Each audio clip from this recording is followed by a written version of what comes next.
I am here doing a podcast because I didn't want to have to like go to different libraries and do everything. So I was telling them about the progression of the creative experience in St. Louis. So where this started at, it was like they started with a creative experience at the Central Library. Yeah, I'm excited about this because, like I said, it took me a long time to like keep up with a studio, with like having a studio all the time. So this just cuts back on a lot of artists having to spend a lot of money all the time. Or if you can't afford it, you can go to the library until you can. But and it's like so many ways for you to save. Like you got Adobe, you have to log into your Adobe, so you can save it to your Adobe Cloud, or you can save it to your iCloud or whatever. So that's it. So like the Central Library was like really small. They still had the same 4 computers, but they used to have like these big computer screens on the wall. So the kids like it because they huge screens to game. The studios actually have smaller screens than like outside of creative experience. So then once you see that that's what it is, they have like a larger space with like more computers here. No, I'm sorry. So they started at the Central Library. So then they go to bar. So now the bar has like a lot more computers, like maybe 10, 15 computers. They have one studio, and then they have one VR area. And so here they have like 2 studios. They have 2 large format printers. They got like everything. They got another area for like computer classes, so they don't have to use like at the other place. They have to shut down. So here they got 2 places, like, so they got a place over there for training, and they can have 2 different types of training. So they have like I guess they can have training where they have like InDesign, all that stuff, like where they use the Adobe Suite. Then you have the other one across the way with like HTML, all the different stuff. They have an area for crafts. Like this is dope. Like it is huge. So like I was telling them, like it's like such a secret for some people, but some people be like, nah, I've been working at that school for years and we have everything. And look, you'll be like looking at it like, where is it? You like, it's on Martin Luther King Drive. Me and my parents are going out to eat. Like let me let you go. And this is why. Because in the hood, and I'm going to tell y'all something else. This is something else I haven't told y'all. When I first started as a music teacher, the first teacher, this is before going to Texas to teach, the first teacher that I taught with was an art teacher. And I was an artist too, so it was just like easy for us to get along. She knew how to do her job. So that kind of motivated me to know how to do mine. So that's when I went to, and she taught in the hood too. She wouldn't have changed it for the world. So it's like, if a white person is in the hood teaching, right? And I'm talking about she taught the project school, right? So it's like, never a complaint. Like, she'd be like, okay, we're going to get our kids. And she was just so excited and thrilled to be at work. Because the art teacher job is like, if you're an artist and you get an art teacher job, that's dope. I don't think she was getting paid the money or something. I don't know if she got salary or not. But I was like $25 per hour because I was the subs. And that's not what I started out at. You know what I'm saying? You got to work so many days and then they change it after 30 days. So, and then again after 60 days. So, what it is like she was just a positive person. So it's like, that's something that pissed me off about Confluence Academy when I first started working with black people.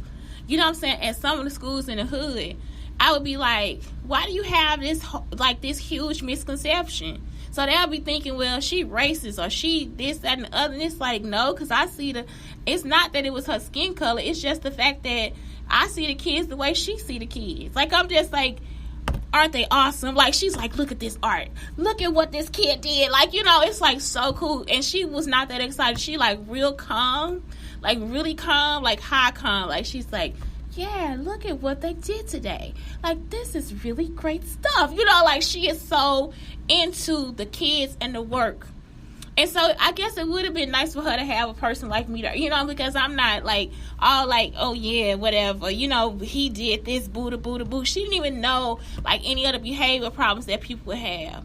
And so it was like the kids actually respected her too because she was a good teacher. So it's like sometimes you get people of different cultures into the hood, and it's good because some people are disrespectful because they think because we all black they know us.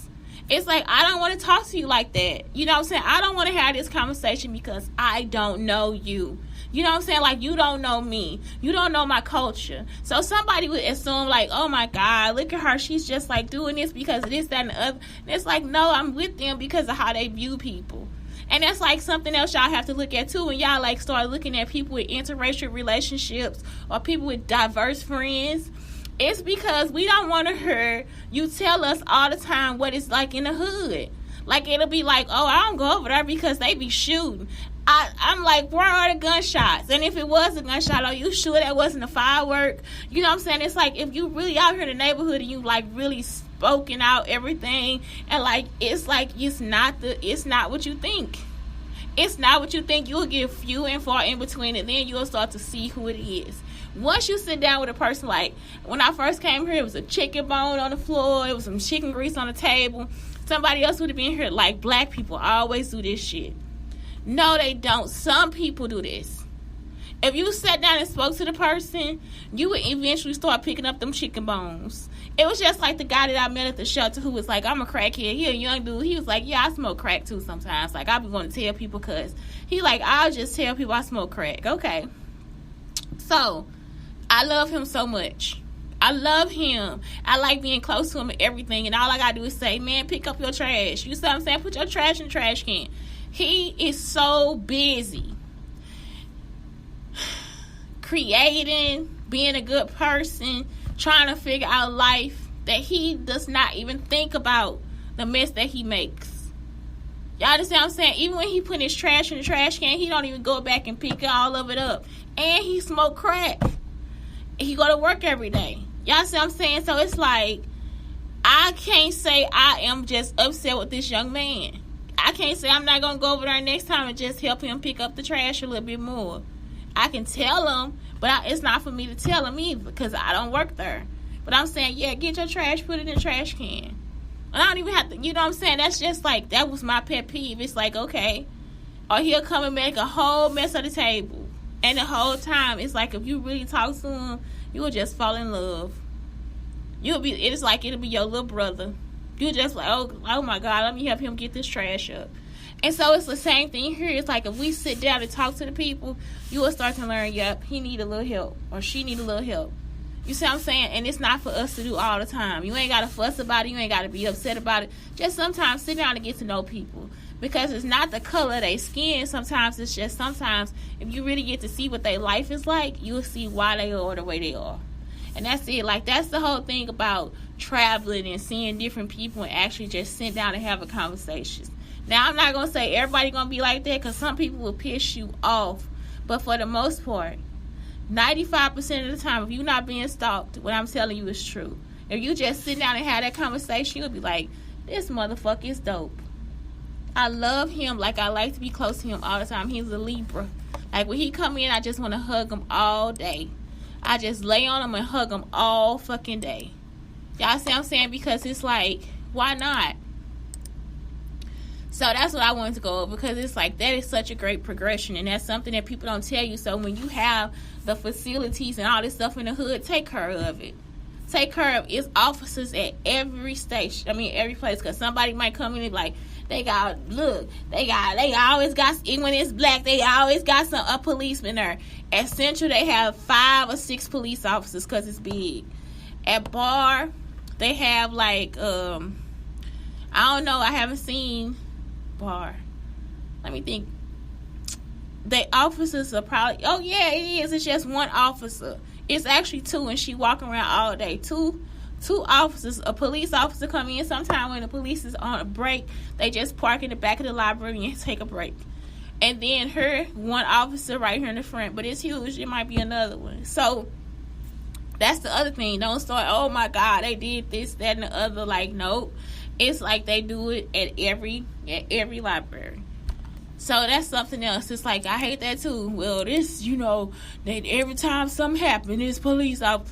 It's like, well, they not really saying nothing to us, and they really nice. Like, it's so nice to see them every day. Like, then they see you, and so it's like they get to see the people with the problems and all this different stuff too. So it's like, sometimes y'all have to, like, actually give people a break. You see what I'm saying? Give them a fucking break. Stop talking so much and start helping. And that's like for people that are teaching and educators, administrators, all that. Stop talking and start helping. Leave people the fuck alone. Like today, like I said, I did like 3 or 4 videos already. Like I come out my door, here come the person asking for 2 cents.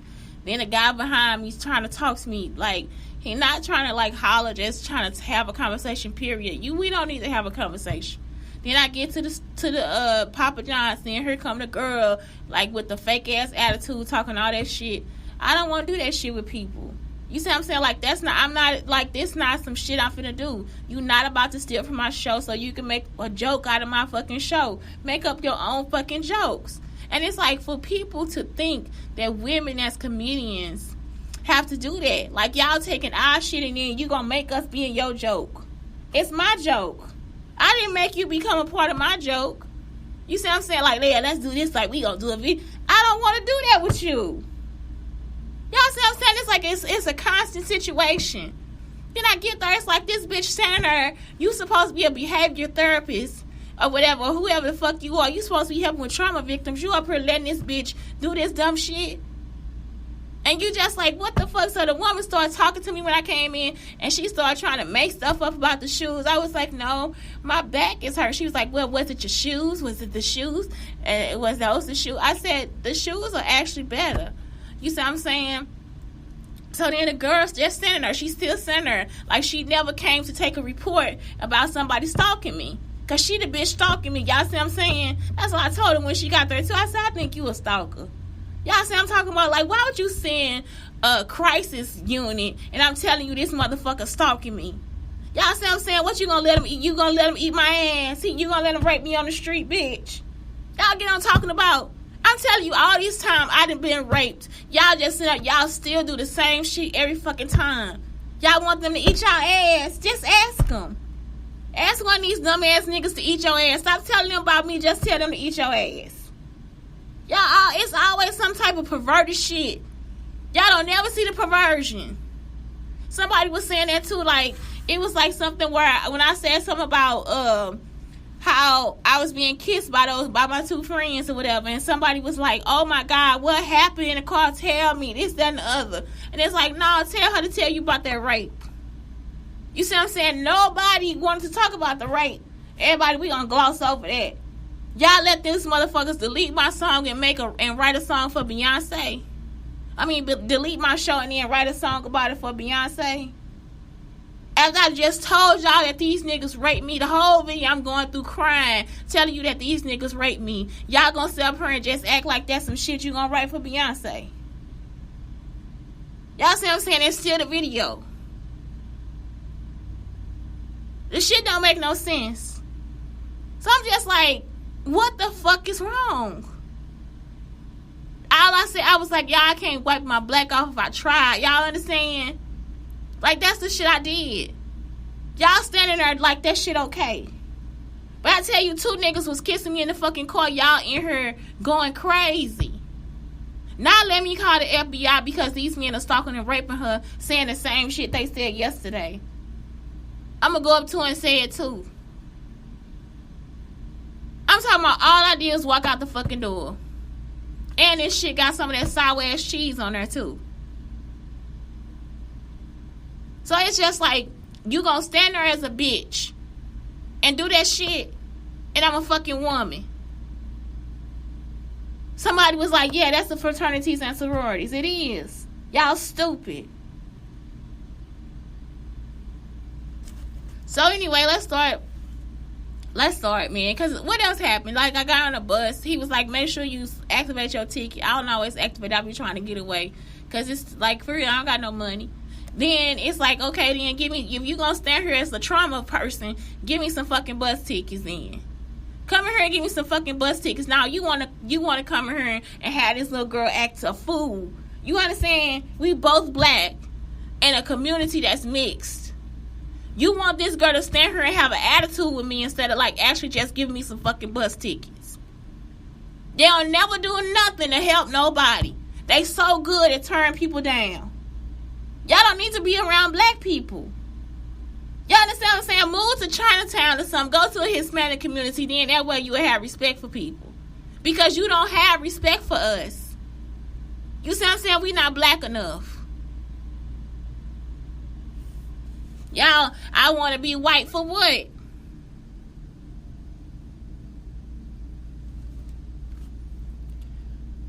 Okay, what parts of your... So today is all about, like, growth goals. List 10 things that you want to accomplish this month. So, y'all, I wanted to... Like, I have to write a song by Thursday. I started my song last night. I have, what else? Because I got my little healthy habits thing. Okay. So, yeah, I'm writing a book right now. So, I got to finish my book up. I did some of that last night. And then I got teacups that I'm making. So, I printed out... got some Cricut teacups, and so I kind of paint them and all this different stuff. So I don't have a lot of stuff, so I got a lot of days for the teacups. That's just 3. Then I got financial goals, raise my stocks up, save. Then I got my stretching goals, get some more training, and I really want to do that Arduino. And I'm building a web page from scratch, which I know how to do. Like, some of the stuff I already know how to do. I've been doing it since college. So that's it. Like, I've been using Dreamweaver. So, like, for real, if you really want to build a website, just use Dreamweaver. Dreamweaver will give you the HTML too. So it's like, it writes the code for you. You just got to go in there, and if you know how to read it, then it'll help you. That's all. So you kind of learn, like, if you learn in Dreamweaver, you got to learn, like, a little bit of HTML, because it'll help you a lot more. Or you could just use Wix. You don't have to do nothing else. Okay, describe the person you want to be in 10 years. A great mother. How would Blake be? 20-something. I want to be partying by that time, y'all. I want to be partying. I want to be a party mother. A party mother. With a smoke jacket. No, I'm talking about, I probably won't have, like... Then I'd probably be dressing like y'all dress now. So, you see what I'm saying? My style would be to change. So, I'd probably be wearing 2 pieces. Mid-drifts. Have a fro. Y'all see what I'm saying? I would probably be wearing high heels everywhere with some cigarette pants. My whole style, my whole wardrobe would change. What is one goal you said that you did not achieve? I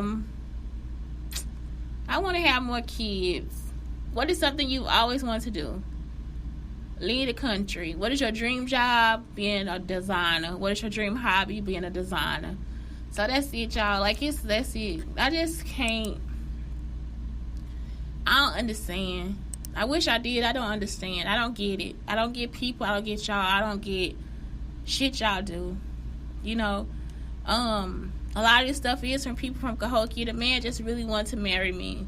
And I told him that I wanted to have money just like he did, and we would save each other if something happened. So if I was to make it before he did, then I would give him money to make it. If he was to make it before I did, then he would give me money to make it. So hence Tabitha Brown and Chance. Y'all understand that was what we were gonna do. So that's it. He wrote me the letter, and I told him I had to, like, that's what it was. So it's like, I'm thinking the stuff y'all stole was probably stuff for me to make it. And y'all took it and tried to make it like it was yours, and it's like, it's not yours. And now y'all out here stalking me for the wrong reasons. It's, my husband would really like to be with me. If my husband is alive, my husband really wanted to be with me. Not with you. He didn't want me to be raped 15 times, and he didn't want all. You see what I'm saying? That wasn't the goal of what was happening. It was because me and him had a deal, and we made that deal over the phone. But since y'all was recording in my house and became a part of a relationship that wasn't yours, my husband was not able to get to me. You see what I'm saying? It's like y'all took something from me and my husband. Whoever he is, that was my husband that probably did that for me. So stop stealing, because my husband was trying to give me something. He wasn't trying to give it to you. Anyway, that's it. It's Shante Brown Sugar talking to Black Unicorns, telling y'all to fuck off. Blake, thank you and I love you. I had to go make a king. That's exactly what I had to do. I had to go make a fucking king. Have a good day.